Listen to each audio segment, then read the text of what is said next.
morning, everyone, and thank you for attending today. I am Constable Sarah Patton, and I will be your moderator for this news conference. We're here today regarding a fail to remain investigation, which occurred in the early morning on Sunday, March 17th, 2019. This investigation is being conducted by our Major Collision Bureau. Staff Sergeant Gary Carty from the Major Collision Bureau will be providing details about this investigation and will be available for a few questions during a 5-minute question and answer period. After the conference concludes, Staff Sergeant Gary Carty will also be available for individual interviews afterwards. This is an ongoing investigation and some details cannot be shared to ensure we do not compromise the case and to respect the privacy of the victim, Navindra, who's here with us today. A media release will be issued shortly after the conclusion of the news conference and will include links to information provided today. A full video of this conference will be made available on our Peel Regional Police YouTube channel, which can be accessed from our website. I'd like to turn the microphone over to Staff Sergeant Gary Carty. Thank you, Sarah. Good morning, everyone. We invited you here today to discuss an ongoing fail to remain collision investigation that occurred last month in Brampton. That collision left one man, Navindra, with serious life-altering injuries. We are appealing to the community in hopes that anyone may recognize the suspect vehicle or have information identifying the driver, or perhaps the driver, him or herself, may be watching, and that they come forward and surrender to police. On Sunday, March 17th, 2019, at approximately 4:30 a.m., a male pedestrian had collapsed in the southbound curb lane of traffic on West Drive, south of Clark Boulevard in the City of Brampton. The male was ill at the time and was on the ground. He was in the process of trying to stand up when he was struck by a southbound vehicle.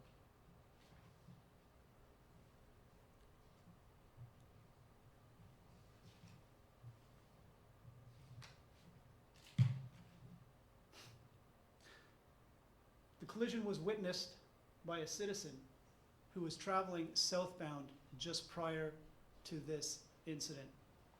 The witness observed Navindra in the roadway and swerved to avoid him.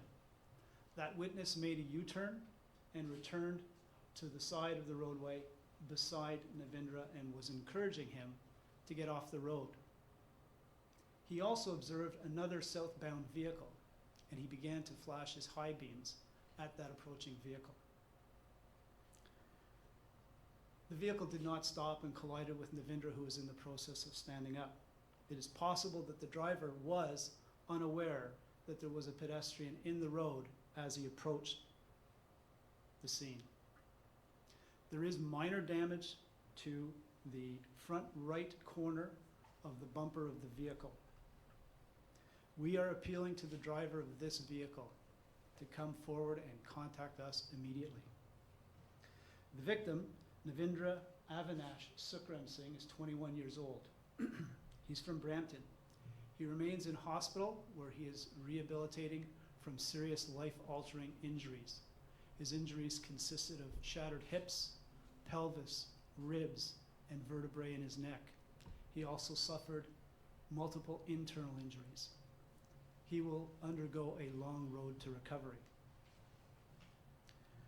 The vehicle involved is described as a 2003 to 2007 Toyota Corolla. We have a still image from the video, and we have an exemplar vehicle so that the public can see what we are looking for. We also have a video of the vehicle just prior to and subsequent to the collision. A team of dedicated investigators from the Major Collision Bureau has been and continues to work hard on this investigation. We're trying to identify the person or persons involved in this collision, and we need the community's help. If you think you can identify this vehicle, or if you think you know anything about this collision, we ask you to please contact the Major Collision Bureau. Our number is 905-453-3755. 3311, extension 3710. If you want to remain anonymous, you can also contact Crime Stoppers at 1-800-222-TIPS. Thank you. Do you have are you prepared to vote? I'm Okay. ready for questions. Do you have any lead on who was the driver of the vehicle at the time? We have no information on who the driver of the vehicle is. We have no information on the vehicle itself. We know what vehicle we are looking for, what type of vehicle, but we don't know what vehicle it is. We have done a Ministry of Transportation search of registered Toyota Corollas in just the Brampton area, and we're well into the thousands. It's kind of akin to looking for a needle in a pile of needles. We're looking for a particular Toyota Corolla, and that's why we need the public's assistance. So you weren't able to make out the license plate? None of our video sources identified the license plate, so no, we are not able to make out the license plate. The reason for our appeal right now is somebody has seen this vehicle. One of your neighbors has come home with a car with some very minor front-end damage. It may be related to this. You may hold the key to solving this collision. Is there anything that Navinder wants to say? I mean, this is very rare that we see a victim attend a press conference. Is there? Yeah, it's important that we humanize the fact that this is a collision. Too often we hear in the media the day-to-day events of collisions and pedestrians getting struck. It's important that the community recognizes who we're dealing with. We're dealing with human beings. So Navindra is here to assist us, and he is available to answer questions at the conclusion of this press conference. What is it that you'd like to say to the person who let Navindra lie on the road? Well, we recognize that fear is probably the primary motivator for causing you to leave.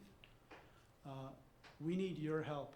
We need you to come forward and identify yourself to us. You know that this has happened, and now you see what has occurred as a result of your actions that night. It's time to come forward and ease your conscience, and it's probably a good idea to get a lawyer and turn yourself in. Do we have more of an idea of, I mean, Navinder was in the road at 4:30 in the morning, one person urged him to get off the road. Do you have more context around? Sure, I can give you some context about that. Yeah, Navindra had been out at a party that evening. It was both a birthday party and a St. Patrick's Day party. He had been drinking.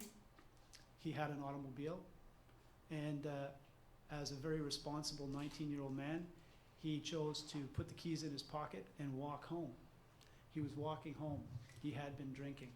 He became ill. He was disoriented. He was in the road, and he got struck.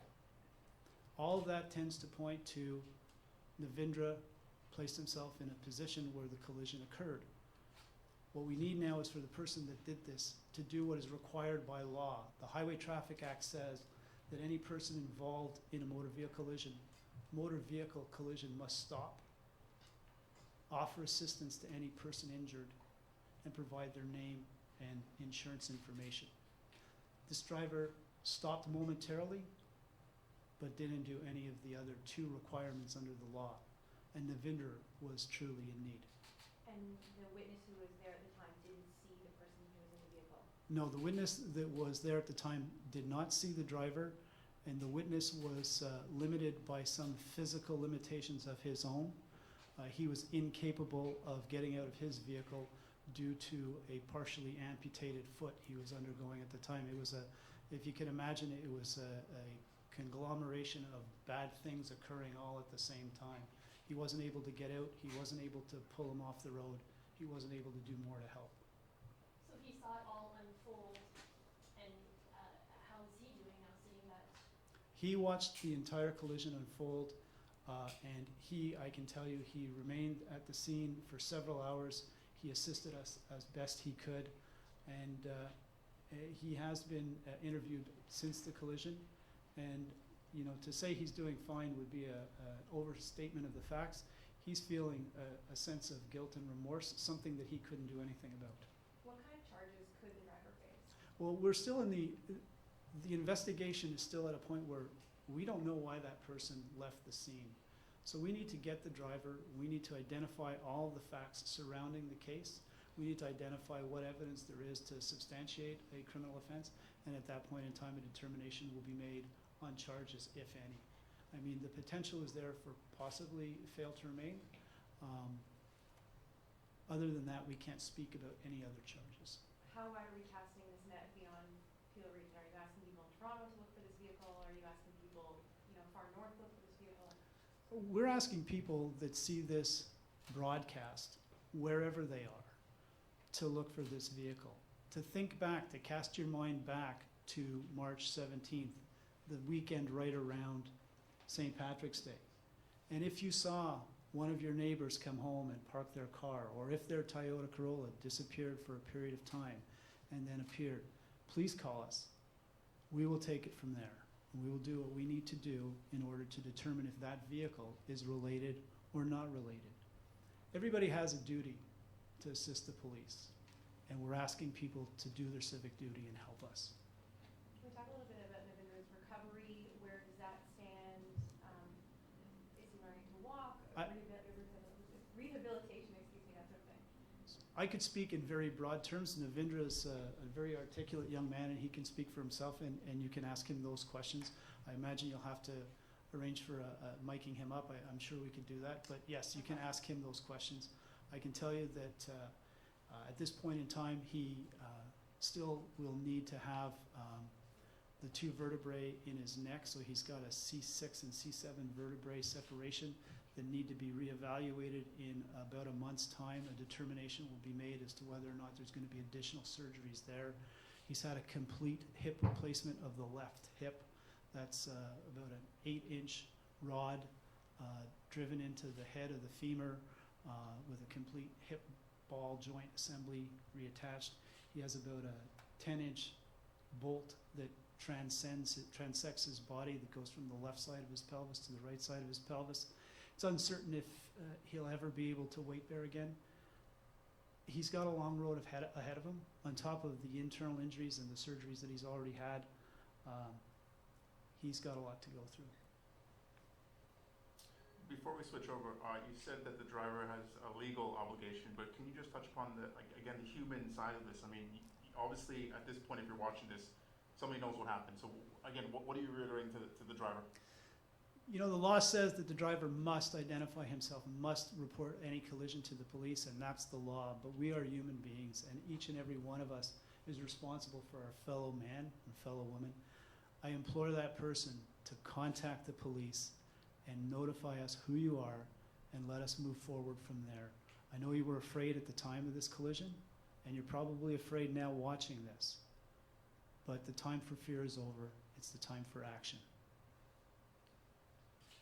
I think the civilized thing would do, if we can unhook that microphone and he can actually hold it and we can get a, is everybody okay with that? However we can do that, that'd be Yeah, I great. think if we just unhook the microphone. Yeah, 100%. Instead of us all, Yeah, 100%. No, I'll hold it. Okay, any questions you have? So hold on one sec. Let the cam guys reposition that. No, if you just hold it. He can't Oh, you can't hold it? Okay, so if you just hold it. Hold on one sec. Can you just monitor levels, because it's low one, just in case? Is everybody good? Yep. Okay, go ahead. Navindra, I'm getting messages on social media after posting that you've come out. Can you explain to people why you wanted to be here? I wanted to be here because I wanted to ask the driver to have mercy. I'm 21 years old and I've had a life of love. I was always here for everyone and I wanted to do what most people wanted to do. Work and just have the best life I could, and now I can't walk. I barely survived. I don't know if I will be able to walk again. And I can't move my hands. I can't talk. And I can't enjoy a life where, as a man, I feel less of than everyone else. Do you know what that's like to feel? I'm not mad at you for hitting me, because people do make accidents, and I don't want to see you get into any trouble. I just want you to be responsible for what you did to me, for what changes you made to my life, and it's gonna be changed like this forever. I may not have the life that I wanted, but I'm thankful to be alive. I just want you to be responsible, please. That's all. Melinda, what do you remember from that night? I don't remember anything. My last memory was a week before.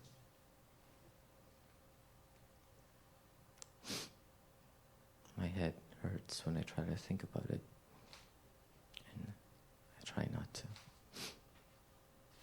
And this is Mom beside you here? Yes, it is. Mom, can you maybe comment a little bit on, how it is to see your son come out here and speak today? It's not easy. It's not easy since this accident for me to see my son go through this. My son used to be a jolly child, wanting to live. He just got the job that he loved and he enjoyed.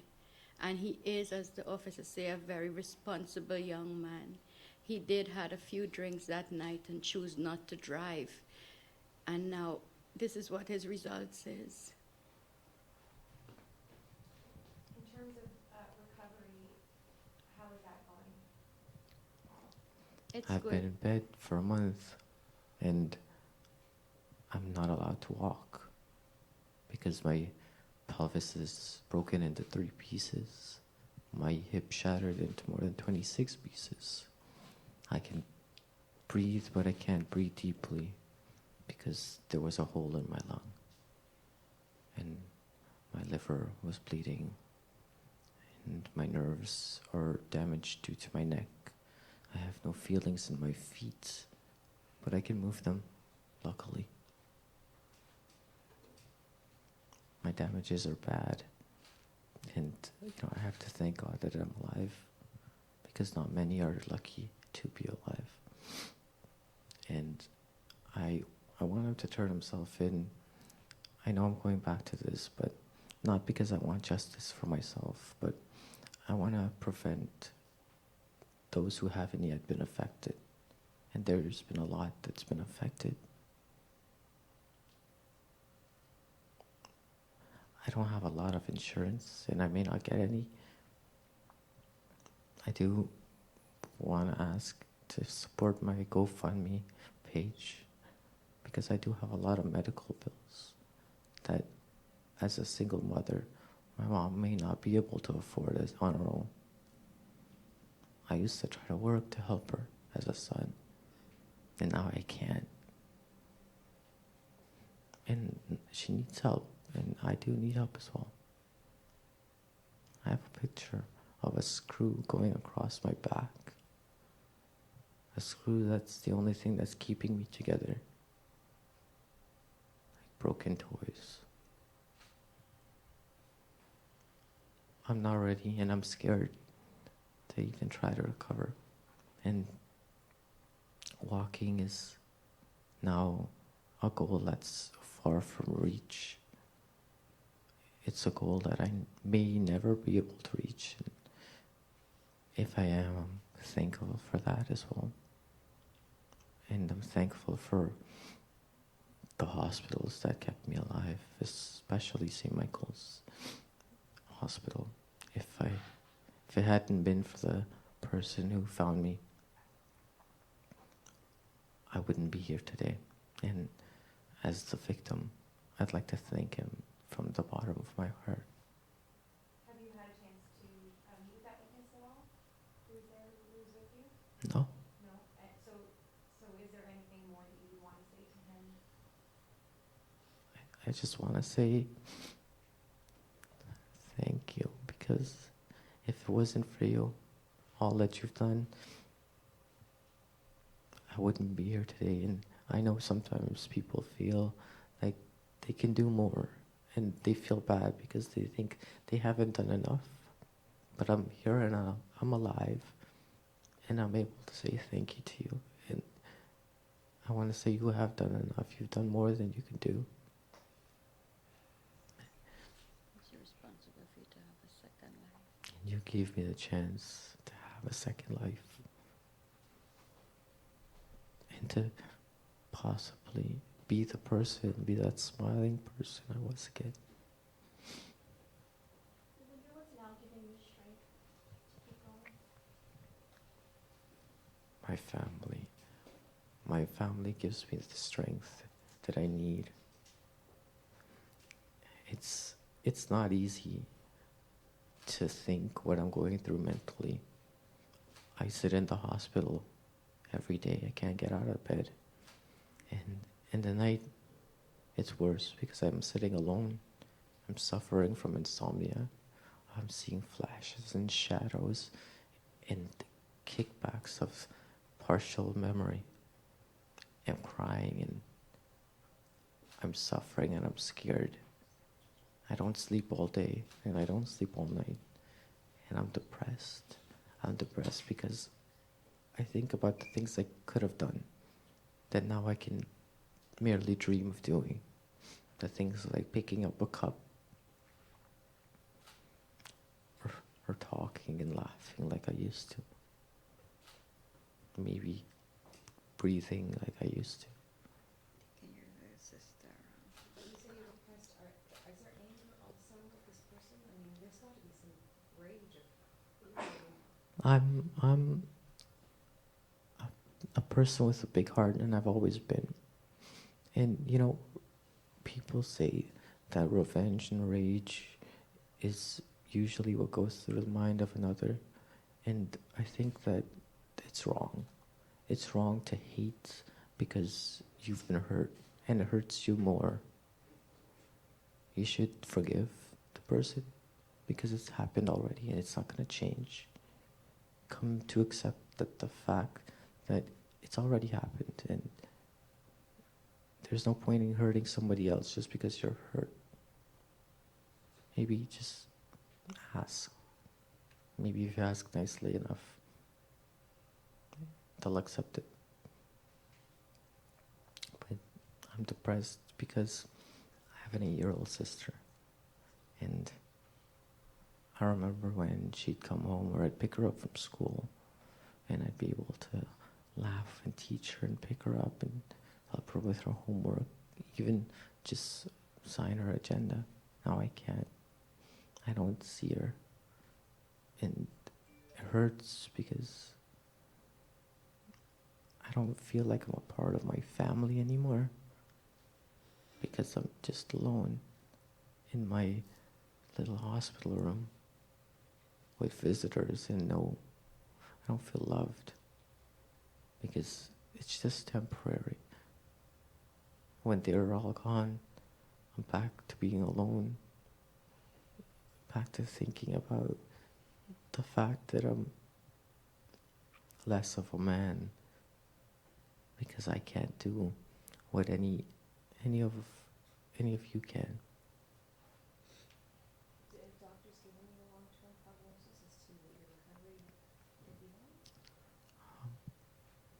My long-term, generally speaking, would be minimum 2 years, and maybe more. Maybe I won't be able to walk properly again. And you said that, my doctors have said that I shouldn't expect the best of myself, but don't give up on myself. And I'm not. It's hard to think that I can go through this because I'm strong, and I've been strong. But I can't go through this alone. I need the support of each and every one of you. What were your goals? Like, what did you want to do when you grew up? From a child, I've seen many pain and suffering. I grew up in the Caribbean, my goal was to join the army, to become a peacekeeper, to go back to the third world countries and make a betterment for them, and to help those who couldn't help themselves. Now I'm laying here and I can't help myself, and I'm asking for help. It takes a lot of strength to do this, to come out here today and speak this way in front of the media. How difficult was it for you? You know, I know I can't sleep because I think all night. But yesterday, I didn't sleep because of my anxiousness. It was hard, and it is hard to speak to, all of Toronto or all of whoever I'm speaking to, all of the people who are watching and supporting me. But it's easy to speak to the person who hit me, because I've already came to the fact to accept that this is my only shot, my only chance to tell him to have mercy on me, to show him what I'm looking like, to tell him I have a scar that's about 18 inches across my body, a bolt inside my body that's holding me together like a puzzle piece. To tell him that half of my hip, all of my hip is titanium. My neck is in the progress of healing, and I'm hoping to God I don't have to do another surgery. Mom, can you tell us how you're feeling? I mean, it's certainly so difficult to watch your son that you've cared for your whole life suffering like this. Can you just tell us what's going through your mind, your heart right now? I know my son says that he forgive and he don't hold anybody in mind. But for me, I am angry because as a mother, I promised my kids that I would protect them. I would always be there for them. I have been a single mother. Navindra's father left me when Navindra was only 5 years old. And I had another son who was only 2 years old. And I bring up 4 kids. I bring them up all by myself. I take pride in bringing up my kids. I love my kids, and I never wanted them to, if they fall and get a bruise, I would cry. I took very, very good care. Seeing him like this now, especially knowing that somebody out there is responsible for it, and I can't do anything about it, it hurts. It really hurts. I am not going to beat anybody or want anybody to get, into big trouble for this. But stand up to your responsibility, because accidents happen, and this was an accident. I know this was a genuine accident, but leaving him there to die was a choice. That wasn't an accident. We'll take one more question. Can I just ask you maybe if this seems pretty unprecedented to bring somebody in. Is this the first time that you've done something like this, or maybe you've ever seen a police case do something like this? Have you ever seen this before? Each case is dependent on the facts of the case. As I told Navindra this morning, we're fortunate to be able to do this. Many of our victims don't survive the impact, and that's probably why we don't do this more often. Thank you.